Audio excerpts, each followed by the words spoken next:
하나님 말씀 고린도 후서 1장 20절 말씀입니다.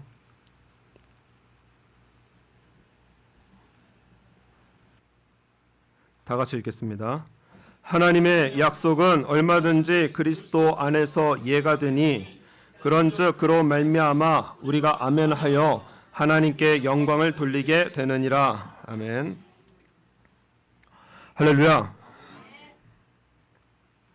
유대인들 사이에서 내려오는 전승, 말로 전해오는 이러한 이야기 하나가 있습니다. 교훈을 주는 이야기인데 천국엔 슬픔의 나무가 있다고 합니다. 사람들이 내가 당하는 불행 때문에 도무지 견딜 수가 없어서 그래서 인생을 실패했다고 생각하는 그 생각에서 벗어날 수 없는 사람들을 그 실패의 나무 앞에 천사들이 데려간다 합니다. 그래서 무엇을 시키느냐? 당신이 가지고 있는 슬픔을 벗어서 나뭇가지에 걸어 놓으라. 그리고 원하는 다른 슬픔 하나를 택해서 목에 걸고 나가면 된다라고 시킨다고 합니다. 그 사람은 자기의 슬픔을 아주 후련하게 그 나무에 걸어 놓습니다. 그리고 다른 것을 선택을 하려고 다른 뭔가 좀 작은 슬픔이 있나 하고 선택을 하려고 신중하게 나무 한 바퀴를 다 도는데 그런데 결국에 가지고 나가는 것이 무엇이냐? 자기가 처음 벗어났던 그 슬픔을 다시 가지고 나간다고 합니다. 지금까지 자기가 당한 고난이 제일 힘들고 나만 불행하고 나만 힘들고 다른 사람은 다 행복하게 사는 것 같은데 그런데 슬픔의 나무를 한 바퀴를 돌아보니까 사람들의 슬픔을 보니까 이거 자기에게 지지 않을 슬픔들을 가지고 있는 겁니다. 어떤 사람은 자기도 감당하기 어려운 이러한 슬픔을 지고 살아가고 있다는 것을 깨닫게 되어집니다. 그래서 누구든지 슬픔의 나무 앞에 다녀오면은 나만 슬프다고 불평하지 않고 오히려 자신의 삶에 대해서 감사한다. 그래서 이 전승에 주는 교훈이 뭐냐면 우리가 살아가면서 때때로 어려운 일 만나게 되어집니다. 거의 매주 듣습니다. 그래서 요즘 좀 힘드시죠? 그러면은 말만 건네도 그냥 눈물이 툭 흐를 이러한 어려운 일들을 만나는 분도 계십니다. 그런데 이 내용을 통해서 오랜 시간 동안 전해려 내려오는 이것이 무엇이냐? 우리가 무슨 일을 만나는 것이 더 중요한 것보다 더 중요한 것은 무엇이냐? 무슨 일을 만나든 내가 어떤 마음을 가지고 살아가느냐? 이것이 훨씬 더 중요하다는 것입니다. 일의 크기가 중요한 게 아니에요. 슬픔과 불행의 크기가 중요한 게 아니라 더 중요한 건 뭐냐? 내가 무슨 마음을 가지고 살아가는지 이것이 중요하다고 주는 그러한 교훈입니다. 하나님을 믿는 사람의 마음에 대해서 사도 바울이 고린도 후서 1장 8절의 말씀에 보면 오늘 본문의 위에 형제들아 우리가 아시아에서 당한 환난을 너희가 알지 못하기를 원치 아니하노니 힘에 지나도록 심한 고생을 받아 살 소망이 끊어지고 그냥 딱 죽었으면 좋겠다. 그냥 세상 딱 끝났으면 좋겠다 하는 살 소망까지 다 끊어져 버렸어요. 9절에 우리 마음에 사형 선고를 받은 줄 알았으니 이는 우리로 자기를 의뢰하지 말고 오직 죽은 자를 다시 살리시는 하나님만 의뢰하게 하심이라. 그러니까 어려운 일을 만날 때 마음과 생각을 바꾸라는 거예요. 나를 바라보고 내 환경, 내 절망, 내 문제, 내 슬픔 그 교훈에서 주는 것이 내 슬픔만 바라보니까 내 슬픔만 가장 크고 자기는 세상에서 가장 불행한 사람입니다. 이러한 일을 만날 때에 마음과 생각을 바꾸라는 거예요. 나를 바라보지 말고 누구를 의뢰하라고요? 하나님만 의뢰하게 하심이니라. 우리 10절 한번 다 같이 한번 읽겠습니다. 그가 이같이 큰 사망에서 우리를 건지셨고 또 건지시리라. 또한 이후에라도 건지시기를 그를 의지하고 바라노라. 아멘. 큰 사망에서 우리를 건지셨고 우리 여태까지 살아왔잖아요. 어떤 세상이 뒤집히는 일들을 우리가 만나왔습니다. 인생 정말 살 소망 끊어진 것 같고 사형 선고 딱 받은 것 같다. 그런데 다 지나가고요. 오늘 우리 지금 살아가고 있어요. 오늘도 하나님 앞에 예배드리는 이 자리에 저와 여러분 앉아 있습니다. 그렇기 때문에 우리를 구원해 오신 하나님이시기 때문에 우리를 건지셨고 또 건지시리라. 이후에라도 건지시기를 다시 말해서 하나님의 약속을 믿고 의지하고 바라보는 것이 바로 우리의 믿음입니다. 그래서 여러 가지 어려운 일을 만날 때에 하나님의 사람들은 무엇이냐? 하나님의 약속을 바라보는 사람입니다. 그래서 오늘 1장 20절 말씀에 보면은 하나님의 약속은 얼마든지 그리스도 안에서 예가 되니, 어려운 일을 만나고 사형 선고를 당하는 일들을 만나면 무엇을 붙드느냐? 하나님의 약속 붙들라는 거예요. 하나님의 약속을 붙들라는 것입니다. 대화를 하다 보면은 내 어려움은 현실인데, 그죠? 우리가 직접 당하는 어려움들은 현실입니다. 경제적인 어려움 당하고요. 그리고 건강의 어려움 당하고요. 내 인생의 미래가 어떻게 될지 청년부들하고 대화를 나누다 보면은 미래에 대한 걱정, 그리고 삶의 어떤 안정에 대한 문제, 이런 것들을 끊임없이 불안해하고 있거든요. 내 어려움은 현실인데, 그런데 약속만 붙들고 어떻게 살아갈 수 있습니까? 어떻게 약속만 붙들고 살아갈 수 있어요? 어떻게 말씀만 붙들고 살아갈 수 있습니까? 합니다. 저는 우리 고해익군과 하람이가 시온군을 데리고 나올 때마다 믿음이 새로워집니다. 그 갓난아이가 가지고 있는 것은 부모의 약속뿐이에요. 고해익군과 그리고 하람이는 부모입니다. 그렇기 때문에 말하지 않는 약속이 있어요. 내가 먹여줄 거고, 내가 입혀줄 거고, 내가 길러줄 거라고. 그러니까 이 갓난아기는, 갓난아이의 속에 있는 것은 무엇이냐? 하나님의 약속뿐입니다. 그런데 평안해요. 인사하러 오는 거 보면 평안합니다. 마찬가지로 우리 하나님께서는 저와 여러분의 아버지가 되어주십니다. 그리고 여러 가지 일들을 만날 때 우리의 마음에 하나님의 약속이 있다. 그것은 대단한 일입니다. 하나님의 약속이 있으면 그거는 놀라운 은혜이고 축복입니다. 부모는 자식에게 잘해주고 싶어요. 그래서 여러 가지 약속도 합니다. 그런데 약속을 지키지 못하는 경우도 굉장히 많아요. 사줄게 했는데 못 사주는 경우도 있고, 그리고 이거 해줄게 했는데 여러 가지 상황과 형편에 있어서 못 해주는 인간적인 한계에 부딪히는 경우도 있습니다. 그러나 우리 하나님 아버지는 다르십니다. 다르세요. 우리 하나님 아버지는 우리에게 하신 약속을 반드시 지키시는 우리 아버지 하나님, 전능하신 하나님이십니다. 민수기서의 말씀에 보면은 하나님은 인생이 아니시니 시건치 아니하시고 인자가 아니시니 후회가 없으시도다. 우리 하나님은 능력의 한계가 있는 인간이 아니기 때문에 인간은 못하고 못 지키고 어길 수 있지만 하나님은 그러시지 않는다라는 거예요. 거짓이 없으시고 후회가 없으시고 어찌 그 말씀하신 바를 행치 않으며 하신 말씀을 실행치 않으시랴. 하신 말씀을 반드시 실행하시는 우리 아버지 하나님이십니다. 그래서 하나님께서 하시는 일들을 보면은 하나님께서는 먼저 약속을 주십니다. 그리고 그 약속을 믿음으로 받아들이면 그 약속을 반드시 이루시는 우리 아버지 하나님이세요. 그래서 약속을 주시고 약속을 이루시는 것을 통해서 우리 하나님께서 하나님이시라는 것을 알게 하십니다. 그래서 우리 하나님은 약속하신 것을 반드시 지키시는 분이세요. 그 확실한 증거로 주신 분이 누구시냐? 바로 우리 예수님이십니다.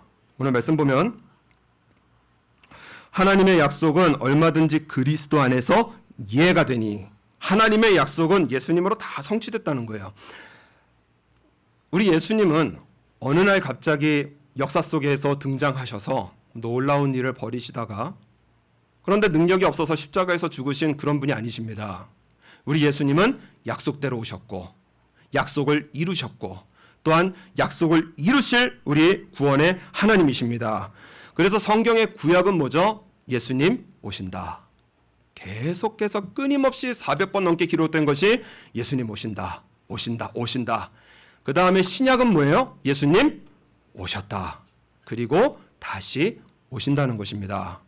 그래서 예수님께서 태어나실 때에 그 기사를 성경 말씀에 보면은 이루려 하심이니라. 말씀을 이루려 하심이니라. 또한 말씀이 이루어졌느니라. 예수님께서는 약속대로 오신 우리 예수님이신 것을 말씀하시고 하나님께서 하신 말씀은 반드시 지키신다라는 것을 우리 예수님을 통해서 증거하셨습니다. 마리아가 한 예로 마리아가 임신을 했을 때 살던 곳이 갈릴리입니다. 그래서 예수님 지내셨던 곳이 갈릴리였어요. 그런데 예수님 어디서 태어나셨죠? 베들레헴. 그죠? 갈릴리에서 베들레헴까지 도로 길이가 230km 정도 된다고 합니다. 우리 여성분들은 출산의 경험이 있으신 분들은 아실 거예요.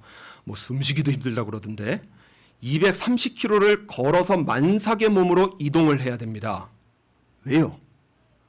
왜 마리아는 예수님을 임신했을 때 만삭의 몸으로 230km는 여기서 교토에서 2번을 왕복을 해야 되는 엄청난 거리입니다. 그런데 그것을 2번을 왕복할 그 길을 걸어서 베들레헴까지 굳이 오셔서 예수님을 출산을 하게 되어졌습니다. 이유가 뭐냐? 당시에 로마의 황제가 옥타비아누스라는 황제입니다. 옥타비아누스. 그 전에 황제가 양아버지였던 줄리우스 시저.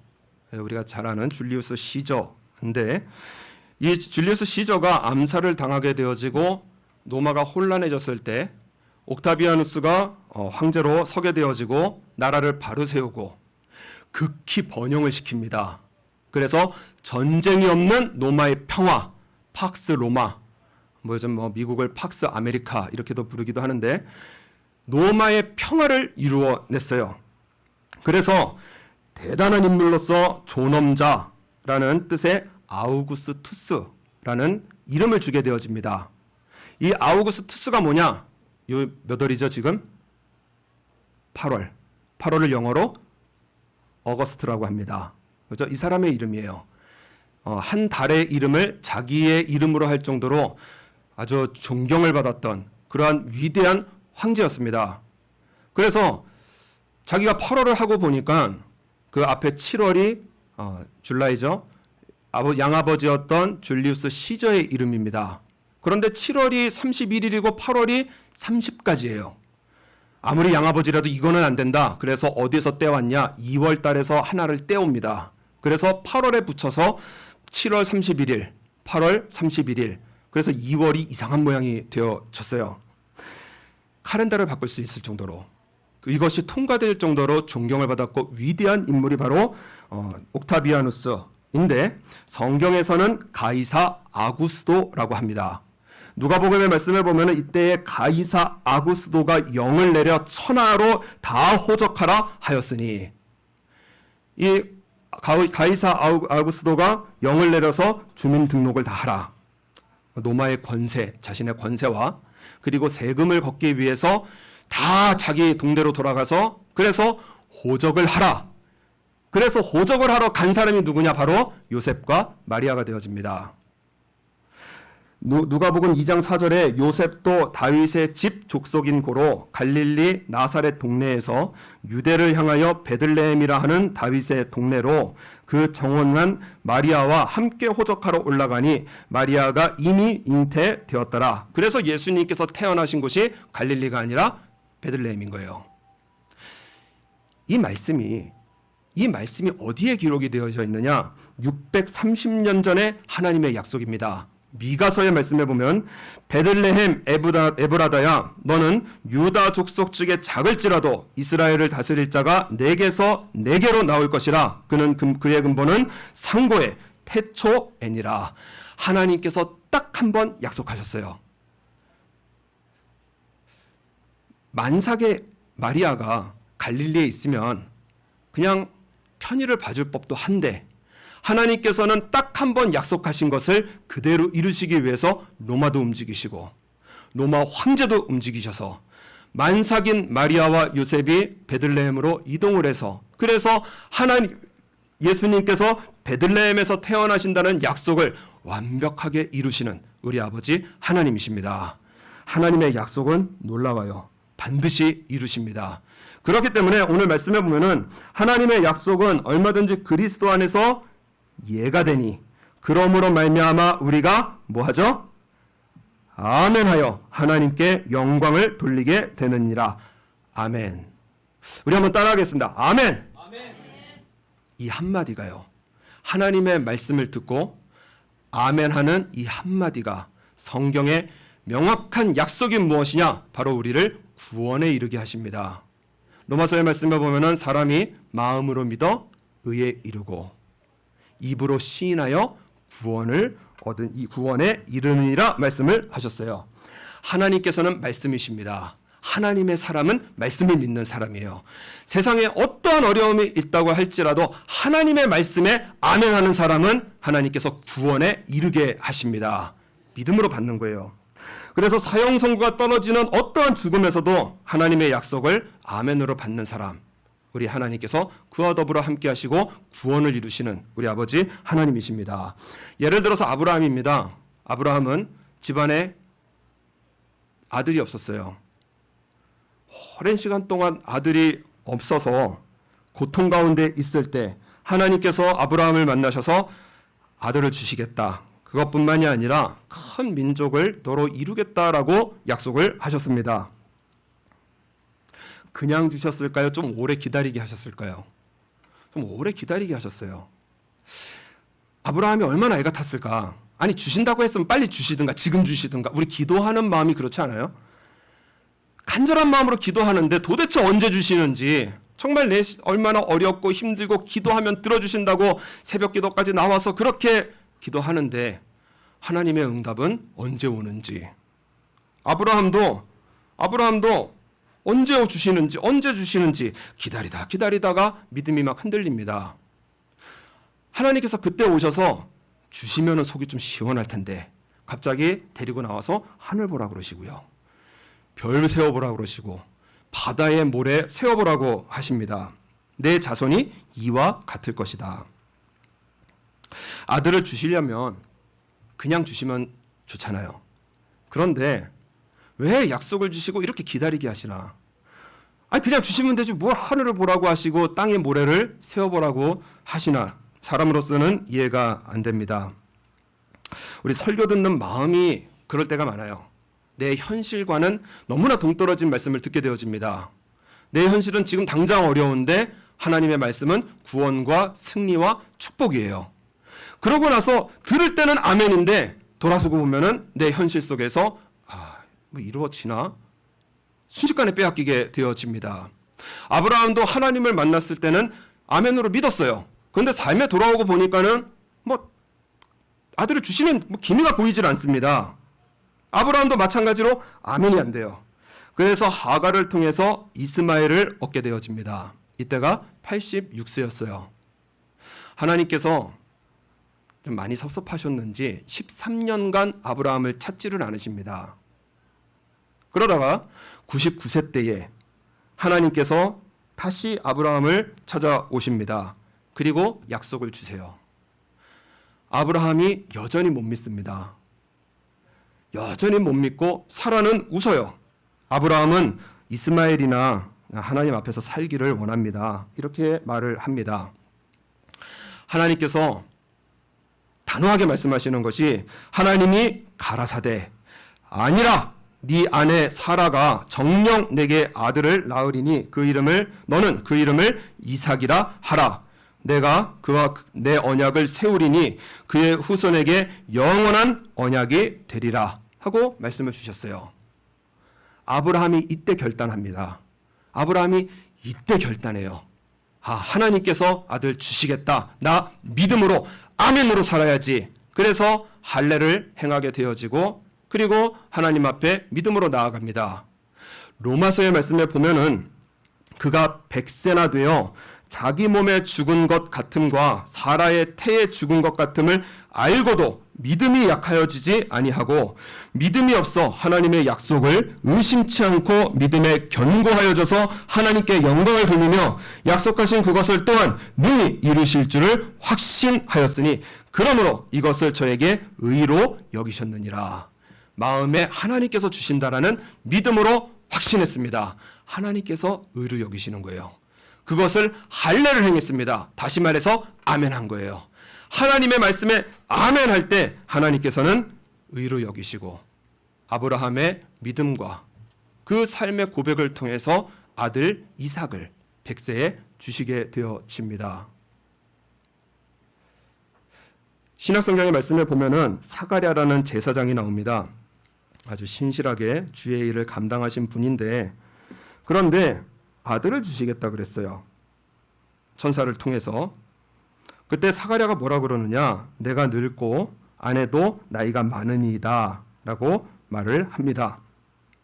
천사가 대답하되 가로되 나는 하나님 앞에 섰는 가브리엘이라 하시면서 보라 이 일에 되는 날까지 네가 벙어리가 되어 능히 말을 못하리니 이는 내 말을 내가 믿지 아니하먹으니와 때가 이르면 내 말이 이루리라. 불신의 말을 하게 되어지니 하나님의 말씀 지금 주신 말씀 내 삶에 이루어질까? 설마 했더니 아예 그냥 입을 다물리세요. 벙어리가 되게 하셔서 입을 못 열게 하십니다. 그리고 이 일이 되는 것을 보면서 일이 풀어지게 되어져요. 이 사건을 보면서 아멘으로 내 삶에 주시는 하나님의 말씀을 아멘으로 믿음으로 고백하는 하나님의 백성은 하나님께서 그 입술에 열매를 지어주시고 그 입술에 열매를 주시는 우리 아버지 하나님이십니다. 이사야서의 말씀에 보면은 입술에 열매를 짓는 나 여호와가 말하노라 먼 데 있는 자들에게까지 가까운 데 있는 자에게든지 평강이 있을지어다 내가 그를 고치니라 하셨느니라. 하나님의 말씀을 믿고 믿음으로 아멘 하며 말씀을 받아들이면 우리 하나님께서 우리의 믿음 의로 여기시고 우리의 아멘 그 고백 그대로 구원에 이르게 하시는 우리 아버지 하나님이심을 믿으시는 저와 여러분 되시기를 바랍니다. 하나님의 말씀에 아멘이에요. 하늘과 땅 차이입니다. 인생이 갈라지게 되어져요. 그래서 우리가 아멘하는 일에 우리의 입술을 써야 됩니다. 힘들고 어려울 때 더 정신 차려야 됩니다. 자기의 연민에 빠져서 그냥 나 불쌍해요. 나 안 돼요.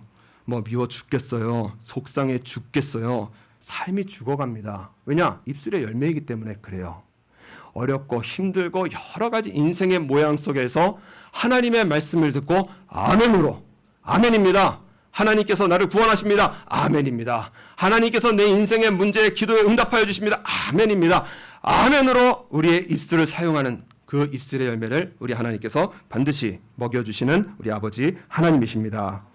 20세의 타드 허스턴이라고 하는 미국의 수상스키 선수를 꿈꾸는 청년이 있었습니다. 어느 날 그가 수상스키 경주를 마치고 정리를 하다가 그만 회전하고 있는 프로펠러에 다리가 끌려 들어가서 사고를 당했는데 의식을 잃다가 깨어보니까 병원이었고 자신의 두 다리를 쳐다보니 절단된 두 다리를 보게 되어집니다. 수상스키를 꿈꾸던 그 선수를 꿈꾸던 20살의 청년이 다리가 잘려나간 자기 다리를 보고 있는 거예요. 이 비슷한 분을 봤는데 그 절망감을 이루 말할 수가 우리가 상상을 못할 거예요. 어느 날 눈 떠봤는데 다리가 없어졌다. 이 고통은 본인 아니고서는 우리가 상상을 하기 어려운 그러한 절망감입니다. 20세의 청년이 도무지 감당하기 어려운 일을 만났습니다. 마음에서 솟구쳐 올라오는 원망과 절망으로 왜 그 사람은 보트를 돌려놨을까? 그리고 왜 나는 하필 그 자리에 있었을까? 그 인생을 곱씹으니까 마음이 상하고 상해서 견딜 수가 없는 겁니다. 그래서 하나님의 말씀인 성경을 이분 표현에 의하면 죽도록 붙들고 읽을 수밖에 없었다는 거예요. 마음이 정리가 안 되니까 말씀만 붙들고 죽도록 읽었다고 합니다. 우리 하나님의 말씀은 저와 여러분의 마음과 생각을 지켜주십니다. 그래서 마음을 변화시켜 주세요. 성경 읽는 가운데 하나님 제가 어떻게 살아야 되겠습니까? 마음을 변화시켜 주셔서 성경을 읽다 보니까 하박국서에 3장 19절에 주 여호와는 나의 힘이시라 나의 발을 사슴과 같게 하사 나로 나의 높은 곳에 다니게 하시리로다 말씀을 읽고 이 말씀에 아멘 했습니다.